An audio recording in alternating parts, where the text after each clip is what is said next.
Global Happy. Familia, welcome to another episode of Cheddar Dogs, episode 12. And today we represent, still in line with Women's Month of August in South Africa. We've got another beautiful and successful woman to tell us another successful, amazing, beautiful story. Today, PD, if I'm not mistaken, we've got Michelle Gillie in the house. And maybe just break it down what she's going to get into and dance around our minds with. Global Familia, welcome to Chatted Dogs episode 12. And Owizi, you're 100% correct. With us today is Michelle Gillie, the aspiring ballerina that's made time to join us here and tell us her story about how she got where she is today. And Mish, we are so glad to have you on board. Thank you for making time and welcome. We're glad and so happy to have you here. Global Familia. Hola, hola. Hola. Yeah. So Thank you Michelle, so much for basically the just opportunity. sure. Basically just in your own words and in your own way, maybe just tell us your story of where you began, what inspired you, how you got into something. Did you start off on path A and you got sidetracked to path B, and maybe what was path A and path B, and yeah, just spread some of that ballerina dust on us in terms of the knowledge, please. Owizi, there's a saying that goes, life imitates art. And that is exactly my path in essence. From a very, very young age, all I wanted to do was be a ballerina. And I'm as skinny as anything. So, I fit the part. Great. So I danced from the time I was 5 till the time I was 22. So when I left school, all I wanted to be was a prima ballerina. That's literally all I wanted to do. I Nice. lived, ate, slept, dreamt, everything ballet. And sometimes life throws you a curveball. And unfortunately, I suffered a bit of an injury that meant I couldn't carry on with my BA Fine Arts, which I was obviously majoring in ballet. I couldn't carry on, so I had to change my major to literature, which was sort of my second love. So I majored a BA Fine Arts in literature, and there became sort of my life's path, sort of segued seamlessly into literature.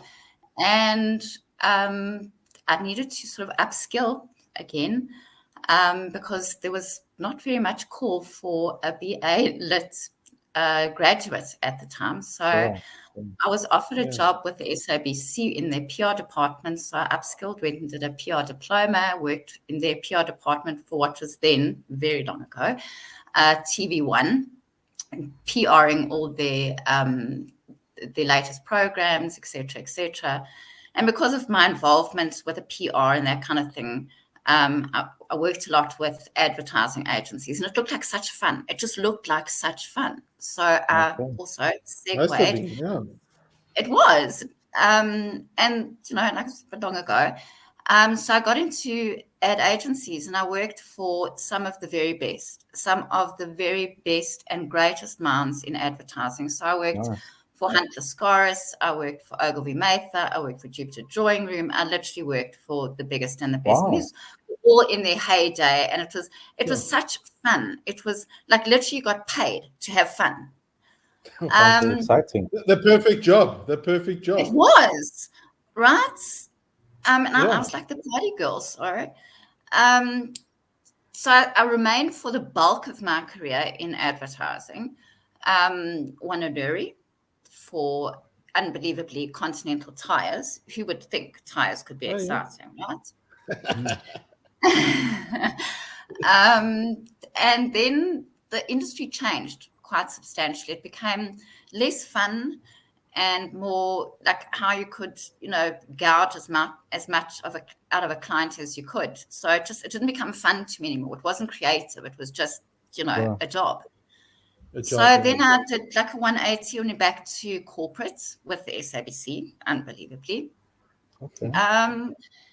And then COVID. And do I need to say any more? COVID. No, you don't. I think everyone was affected by COVID. Every single person, every single business. COVID, I think, was obviously it came at a time when we least expected, but also, and it, as bad as it was, I think it also brought about a lot of change. And I'm sure you will jump straight into I that, think it Mish. was a mixed bag, and I think so much it altered so much, and it was such a catalyst to such change. Mm. Um, so I unfortunately got retrenched, and sort of had to start my own business from a zero base, and I did what Wow. I know, which is writing. And it's my first love. Wow. Language is always going to be my first love, and well, second love maybe to ballet. Um, and I started my own business, and you know, necessity is the mother of all invention. I had to Yeah.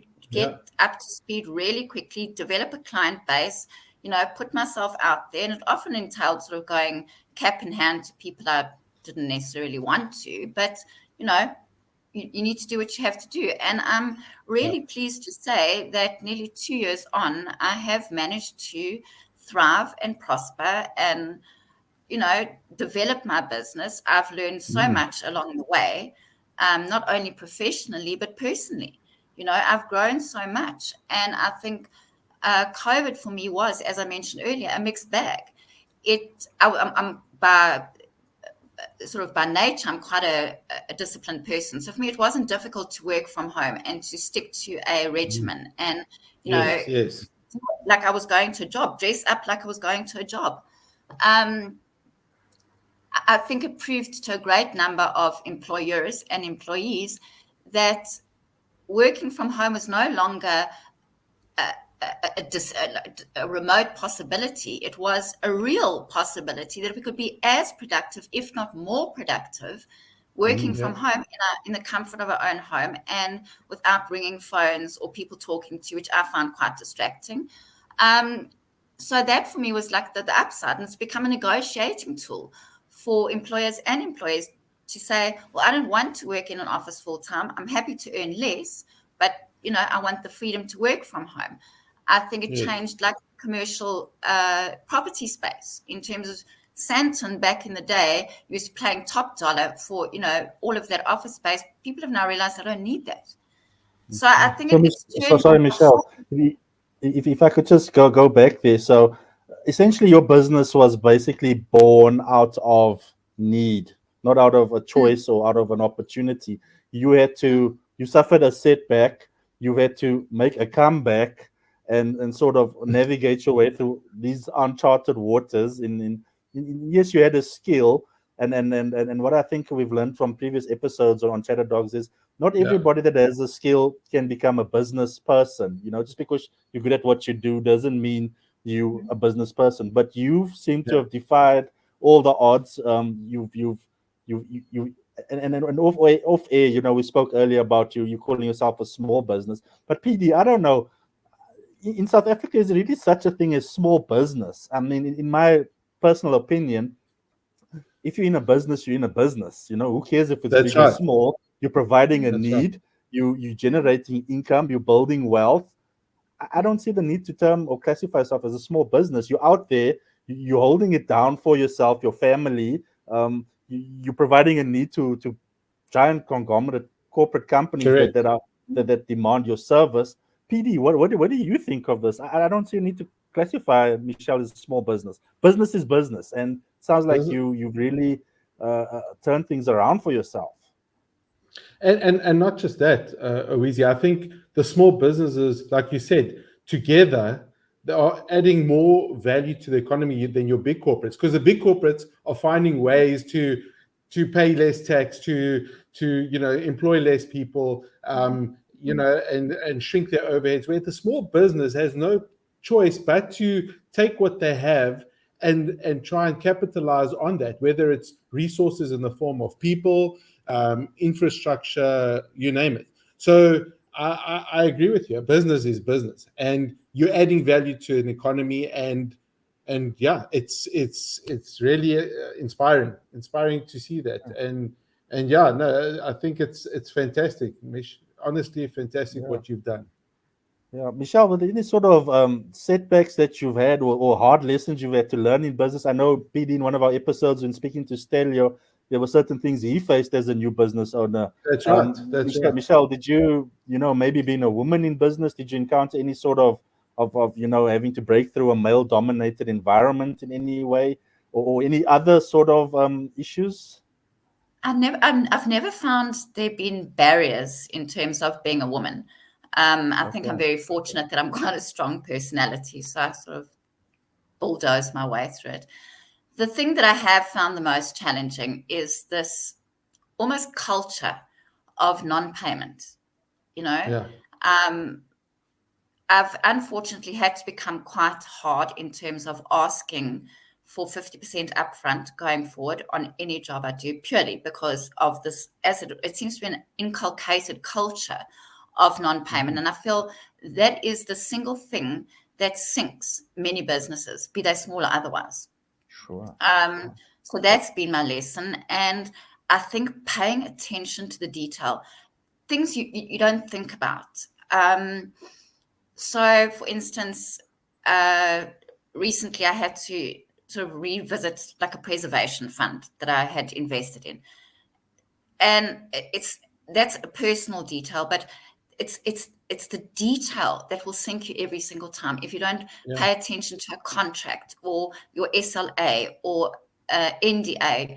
I think for me it's between the detail and a culture of non-payment. Those have been my distinct challenges. And Mish, if I can jump in there, what Mish has actually touched a very sensitive issue is about cash management. People, wanting a service, but are very bad payers, and then you get told, "Oh no, I'm waiting for money from my client," and then you, part of this supply chain, are right at the end, and you taking a brunt of it just because the person you actually have a contract with has not himself or themselves actually managed their own cash to be able to they're expecting you to wait until they get payment, which is also not fair. And I think it's a bit of a, personally, I believe it to be unethical. That's my personal belief. But maybe one should change one's strategy. One look at different. Maybe Mish, maybe you should be asking for 65% or 75% upfront, because then at least you are also in a way covering any shortfalls or any such circumstances, because then at least you've got 25% that is possible at possible risk.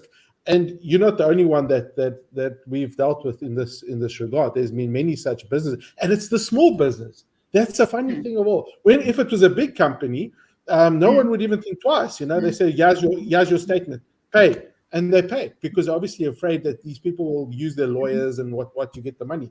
But there's tend to be a bit of abuse to the small guy, and I use the word small guy, but it's not, because the small business adds, I believe, more value to the economy as a whole. You know what I mean? So it's very, very interesting topic that you've raised there, Mish, and maybe something we can look at future episodes for Chatter Dogs. But really, really something one needs to think about. And I suppose cash is king at the end of the day, and how you manage that becomes critical in how you survive as I'm going to say it's small business in these days. Yeah.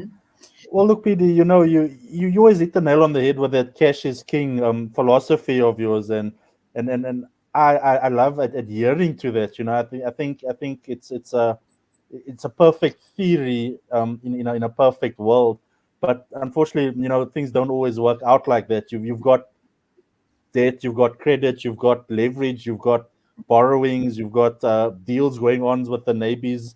The neighbors, aunties, uncles, dog, there's all sorts of factors at play here, and it does affect mainly your smaller businesses, so to say. Sure. But that's a problem a lot of people face. But I think, Michelle, maybe on the other hand, what are some of the highlights of your business? Obviously, you became successful, you became independent, you're an entrepreneur now, you're leading in your field.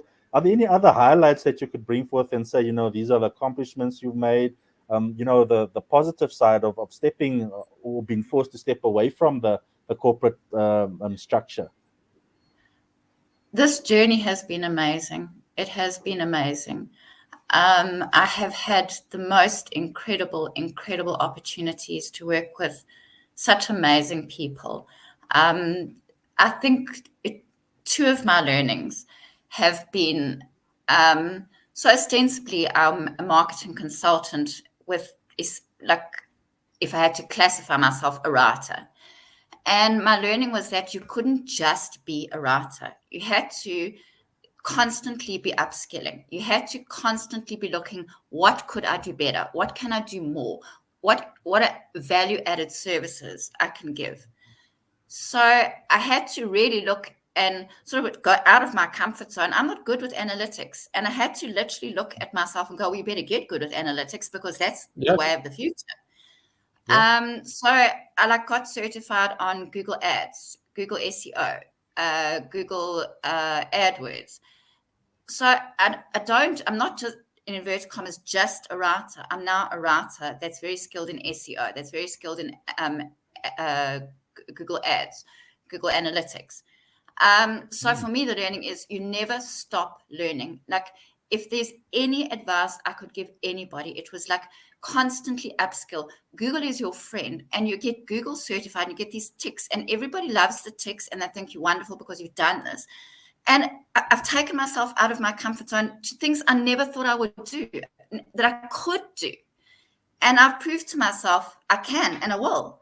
Necessity being the mother of all invention. The other sort of learning I've had is, and I'm not quite sure of the psychology behind it, and I'm not really going to get into it for right now, but don't undervalue yourself. If people want to drive your price down, stand your ground and say, I'm sorry, I can't, that's my rate. And you're getting not just an hourly rate, you're getting 25 years of experience. So, to be nice, you get what you pay for.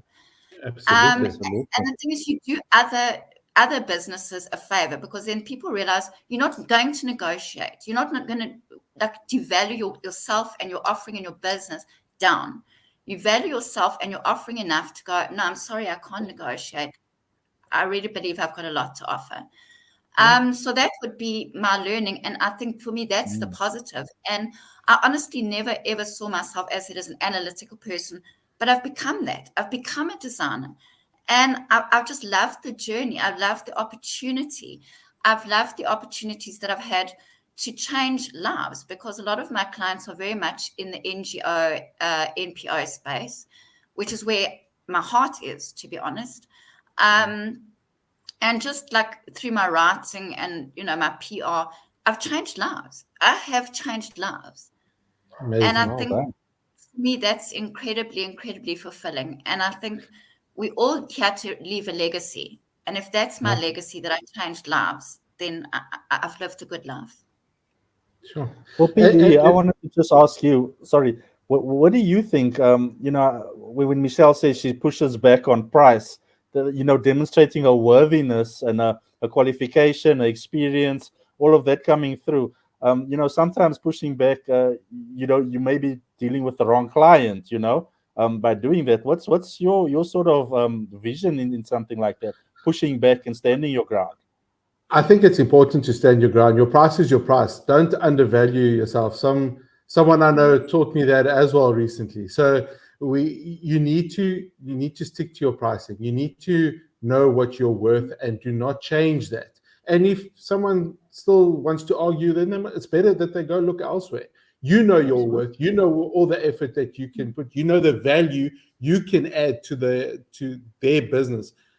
Don't discount that at all in any way whatsoever. But Michelle, one thing I must say is that you mentioned journey, and I know offline you mentioned digital nomad and being an aspiring ballerina. I heard you also want to become an aspiring traveler. Maybe just quickly tell us about that, about the next steps in your business, and what are you looking at achieving in that regard? So if I can go slightly back a step, we mentioned how the world has changed and how our world vision has changed. And I think COVID for me made me realize we had become a nation or a people of, there was no work-life balance. There was everything work. Yes. And I think I just realized that there was more to life. And I didn't want things. I didn't want more stuff.